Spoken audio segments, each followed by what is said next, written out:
Olá pessoal, sejam bem-vindos ao meu canal. Eu sou Alex Brasil. Esse é um canal onde nós estudamos os tópicos do Evangelho. Esse ano estamos estudando o livro de Doutrina e Convênios e esta semana entramos no capítulo 129 ao 132. E o tema é: quando recebemos uma bênção de Deus é por obediência. Então estudaremos os seguintes tópicos. Esta vida tem como objetivo de nos preparar para a exaltação. Recebemos bênçãos quando obedecemos a Deus. O Pai Celestial tornou possível que as famílias sejam eternas. O casamento plural é aceitável para o Senhor somente quando Ele o ordena. A família é a ordem do céu. Então, se você ainda não é inscrito, por favor, se inscreva nesse canal para ajudar a divulgar essa mensagem para mais pessoas. Deixe o seu like também, deixe o seu comentário, muito importante que você deixe o seu comentário e ative o sininho aí para receber as notificações. E muito obrigado pelos seus comentários nos vídeos anteriores. Bom, primeiro tópico, esta vida tem como objetivo nos preparar para a exaltação. Então, nós sabemos que estamos aqui por um propósito. E um dos propósitos que nós estamos aqui na Terra é esse, nos prepararmos para a exaltação. Então, tem uma escritura que fala que esta vida é o tempo para os homens se prepararem para o encontro com Deus. Então, é justamente sobre isso que fala este tópico. Doutrina e Convênios 130, de 1 a 2, fala: quando o Salvador se manifestar, vê-lo-emos como é. Veremos que é um homem como nós. E que a mesma sociabilidade que existe entre nós aqui, existirá entre nós lá. Só que será acompanhada de glória eterna. Glória essa que não experimentamos agora. Então, ou seja, são experiências que nós não vamos ter aqui conosco, de como será essa glória que nós possuiremos, né, alcançaremos. Mas uma coisa que a gente sabe é que o Salvador, ele é como cada um de nós. Ele é, assim como nessa imagem que nós vemos ao lado aí, ele é abraçado com as crianças, ele é uma pessoa assim como cada um de nós. Recebemos bênçãos quando obedecemos a Deus. Helder Soares esteve aqui no Brasil e ele falou um pouco sobre isso. Vamos ver aqui o que fala a Doutrina e Convênios 130, de 18 a 19. Diz assim: qualquer princípio de inteligência que alcançarmos nessa vida surgirá conosco na ressurreição. Então, todo o conhecimento que você alcançar, inteligência que você alcançar aqui nessa terra, você vai levar com você para toda a sua vida eterna. E se nesta vida uma pessoa, por sua diligência e obediência, adquirir mais conhecimento e inteligência do que outra, ela terá tanto mais vantagem no mundo futuro. É basicamente aquilo que nós já vivenciamos aqui na Terra, né? Aquele que tem mais conhecimento e inteligência, ele, de uma certa forma, ele leva mais vantagem do que aquelas pessoas que não têm conhecimento, não têm tanta inteligência ou não se esforça para isso. E isso vai continuar no mundo vindouro. Doutrina e Convênios 130, de 20 a 21, diz: há uma lei irrevogavelmente decretada no céu antes da fundação deste mundo, na qual todas as bênçãos se baseiam. E quando recebemos uma bênção de Deus, é por obediência na qual ela se baseia. Então, foi sobre isso que o Helder Soares falou no serão que ele deu para os jovens, né? Jovens adultos solteiros e casados até 40 anos de idade.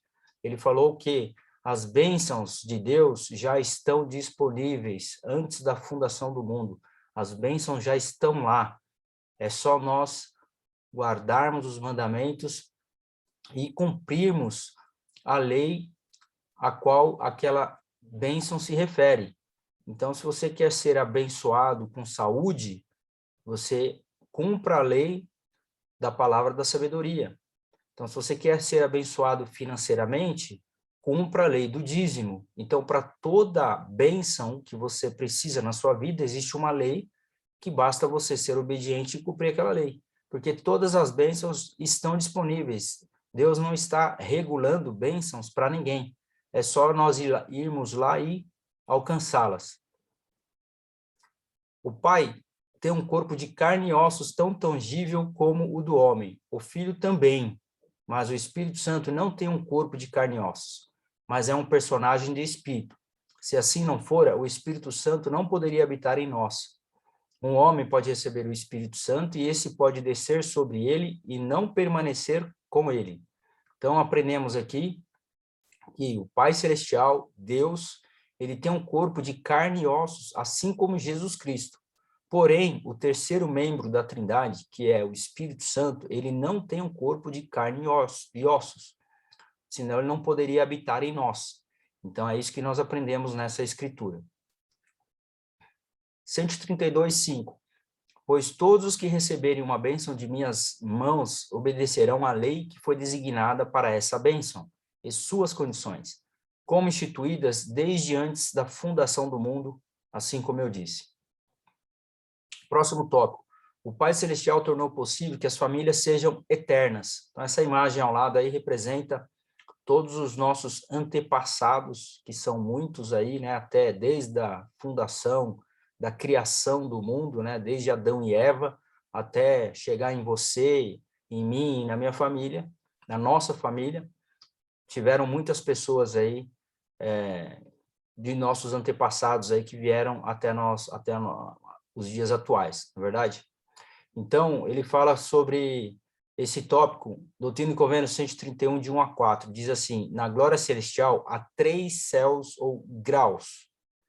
Na verdade, são os 3 graus de glória. Nós já gravamos um vídeo falando sobre isso. Eu convido você a assistir o vídeo que fala sobre os 3 graus de glória. Tem um destaque aí no canal, que é o vídeo do grau celestial. Então, eu convido você a assistir para aprender mais sobre esse assunto. E ele continua: e para obter o mais elevado, um homem precisa entrar nessa ordem do sacerdócio, que significa o novo e eterno convênio do casamento. Então, para você alcançar o mais alto grau de glória no reino de Deus, você precisa realizar o convênio do casamento. E se não o fizer, não poderá obtê-lo. Poderá entrar em outro reino, mas esse será o fim de seu reino. Ele não poderá ter descendência. O próximo tópico: o casamento plural é aceitável para o Senhor somente quando ele o ordena. Então, aqui uma imagem de uma época em que era praticado o casamento plural na Igreja de Jesus Cristo. Mas isso só era aceitável quando ele ordena. Então, é isso que nós vamos aprender. Doutrina e Convênios 132:1 fala assim: em verdade, assim diz o Senhor a ti, meu servo Joseph. Ou seja, o Senhor está falando e se dirigindo a Joseph Smith. Ele continua: já que te dirigiste a mim para saber e compreender como eu, o Senhor, justifiquei meus servos Abraão, Isaque e Jacó, assim como Moisés, Davi e Salomão, meus servos, no que diz respeito ao princípio e doutrina de terem muitas esposas e concubinas. Então, Joseph Smith estava questionando ao Senhor a respeito desses servos de Deus, Abraão, Isaque, Jacó, Davi, Salomão, Moisés, todos esses homens que tiveram mais de uma esposa.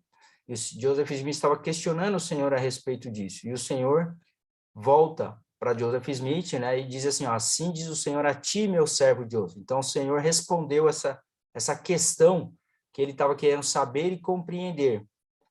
E o Senhor responde em Doutrina e Convênios, no versículo 29 e 30 e nos demais. Diz assim: Abraão recebeu todas as coisas que recebeu por revelação e mandamento, pela minha palavra, diz o Senhor, e entrou para a sua exaltação e assenta-se em seu trono.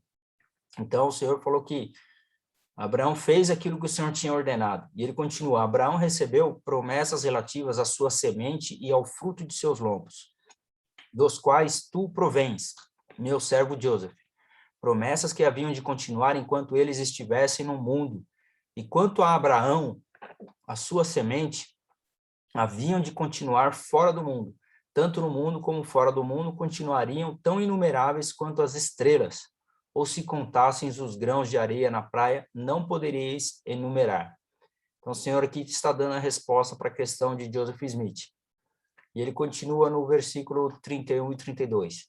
Essa promessa é vossa também, porque sois de Abraão e a promessa foi feita a Abraão. E por essa lei continuam as obras de meu Pai, nas quais ele se glorifica. Ide, portanto, e fazei as obras de Abraão, guardai minha lei e sereis salvos. Então, assim como Abraão, nós sabemos que Joseph Smith também foi ordenado por Deus para praticar o casamento plural no início, da restauração da Igreja de Jesus Cristo. Nós vamos lembrar daqui a pouco o porquê que o Senhor ordenou para que isso acontecesse. Ele continua: Deus deu a ordem a Abraão e Sara, entregou-lhe Agar como esposa. E por que ela o fez? Porque essa era a lei, e de Agar descendeu muita gente. Então, olha só, Deus, ele deu a ordem a Abraão e Sara. Ou seja, Abraão tinha a sua esposa como Sara, e aí o Senhor ordenou que ele tivesse também Agar como esposa. E eles foram obedientes. Você imagina você, casal, o Senhor ordena que vocês pratiquem o casamento plural. Então, você precisa ter muita fé, assim como Abraão e Sara tiveram, para obter Agar como esposa, como um cumprimento de uma ordem de Deus. Foi exatamente isso que aconteceu. Ele fala, e por que ela o fez? Porque essa era a lei. E de Agar descendeu muita gente. Isso, portanto, foi para o cumprimento, entre outras coisas, das promessas. Então, haviam promessas que Deus havia feito, e para que essas promessas fossem cumpridas, o Senhor deu Agar a Abraão como esposa.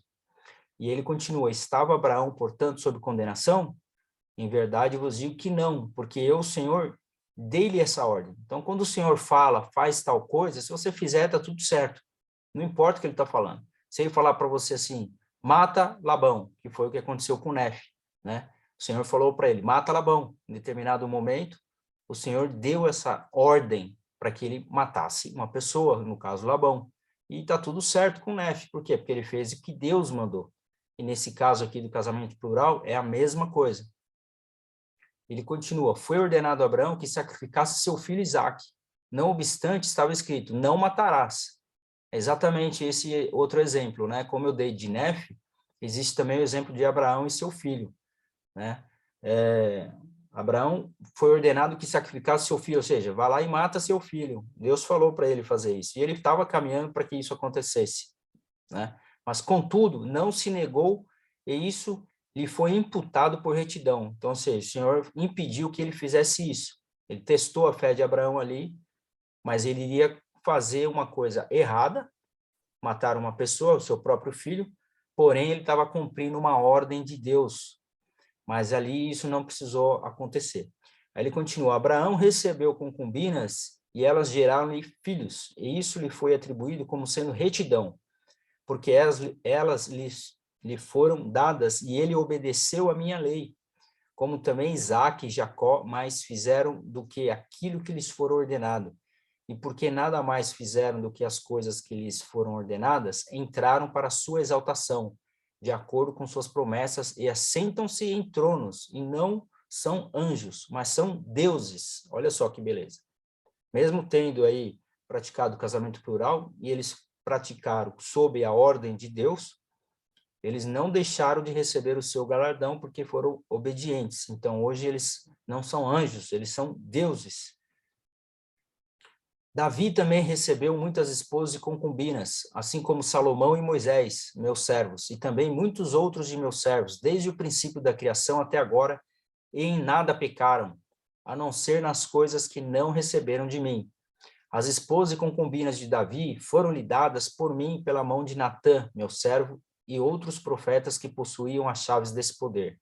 E em nenhuma dessas coisas pecou ele contra mim, a não ser no caso de Urias e sua mulher, e portanto caiu de sua exaltação. E recebeu sua porção e não as herdará fora do mundo, porque as dei a outro, diz o Senhor. Então aqui ele está contando a história de Davi, né, que deu muitas esposas também a Davi, e ele cumpriu essa ordem, e não foi por causa disso que ele deixou de receber o galardão dele, né? Mas sabemos que foi porque ele derramou sangue inocente ao colocar um homem, que era o marido, na frente de uma guerra, para que ele fosse morto e ele ficasse com a esposa. Então, por esse motivo, ele pecou contra o Senhor, quando ele fala aqui. A não ser no caso de Urias, né? Quando ele derramou esse sangue inocente aqui de Urias para poder ficar com a esposa dele. Aí, nesse caso, como não era a ordem de Deus, caiu a sua exaltação. Foi o que aconteceu com Davi. E sendo que me indagaste a respeito do adultério, então o Senhor está conversando com Joseph Smith, e ele está dando essa revelação para ele. Ele continua, em verdade eu te digo, se um homem receber uma esposa pelo novo e eterno convênio, e ela estiver com outro homem que eu não lhe houver designado pela santa unção, ela terá cometido adultério e será destruída. Ou seja, então, nós precisamos guardar os mandamentos e saber que existe essa lei, né? Que nós não podemos quebrar a lei da castidade, não podemos cometer o adultério, e se assim fizer, nós estaremos quebrando um mandamento. Então, o Senhor foi bem claro nessa revelação aqui dessa escritura para Joseph Smith. A família é a ordem do céu. Então, nós temos uma família, cada um de nós aqui na Terra, e essa família ela foi instituída por Deus e ordenada para que nós construíssemos a nossa família aqui na Terra. Para encerrar, eu vou ler uma declaração do presidente Dieter Uchtdorf, que ele ensinou: sinto-me grato por pertencer a uma igreja que valoriza o casamento e a família.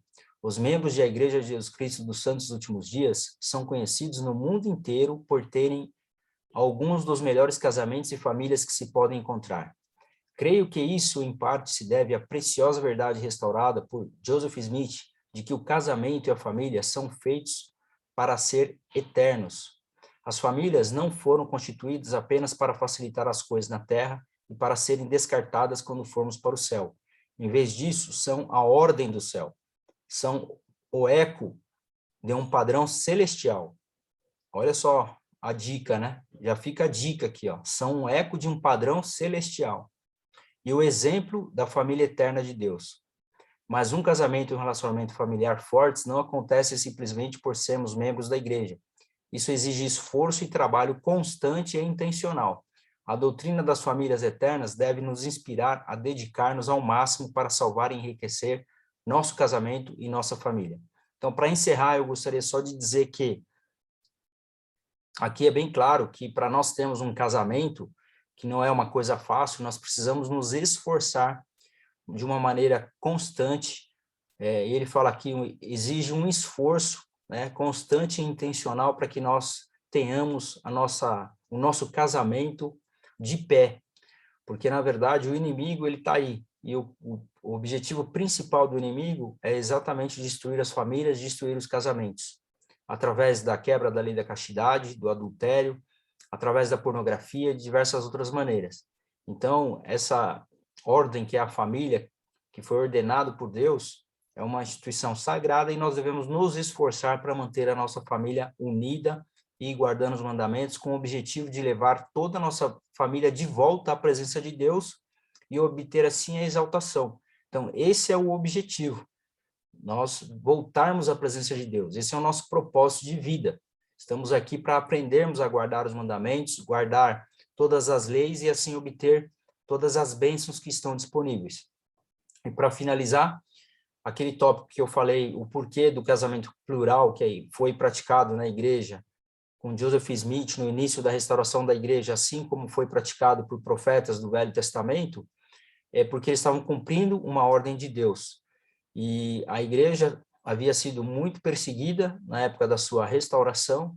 Muitas famílias, muitos familiares perderam seus homens, os seus patriarcas dos seus lares, e muitas viúvas ficaram com seus filhos órfãos, né, de pai, e ali o Senhor ordenou para que as mulheres e os seus filhos fossem adotados por alguns casais da igreja, para que pudesse cuidar dessas viúvas, para que pudesse cuidar desses filhos que não tinham mais um pai no lar para poder cuidar deles. Então, esse era o propósito, e por isso que o Senhor deu a ordem do casamento plural, para que eles pudessem cuidar dessas famílias. Então, para cada ordem que o Senhor deu para que esse casamento plural fosse realizado, é porque o Senhor tinha um objetivo. Atualmente, na Igreja de Jesus Cristo, isso não acontece mais. Não existe mais casamento plural. Isso foi uma ordem que o Senhor deu lá atrás, na época de 1820, e foi cumprido por um propósito, isso não existe mais. Nós guardamos a lei da castidade, temos apenas um marido, uma esposa, e vivemos da maneira com que o Senhor ordena, tá ok? Então, muito obrigado. Eu convido você a assistir, a estudar a próxima aula, que é o capítulo 133 ao 134. Preparai-vos para a vinda do esposo. Então, vai falar um pouco sobre a segunda vinda. E os tópicos são: o Senhor quer que nos preparemos para a sua segunda vinda. A segunda vinda será de alegria para os justos. Os governos foram instituídos por Deus para o benefício do homem. Pedras angulares da liberdade religiosa. Então, por favor, estudem esses capítulos e vamos aprender um pouco mais na próxima semana. Muito obrigado a todos, convido vocês a aplicar tudo aquilo que você aprendeu aqui, compartilhar essa mensagem, deixa aqui seu comentário, sua escritura preferida, o que você mais gostou do que foi falado aqui hoje. Clique no link aqui abaixo se você não é membro da igreja para saber mais. Até a próxima semana e um forte abraço e muito obrigado a cada um de vocês. Tchau, tchau.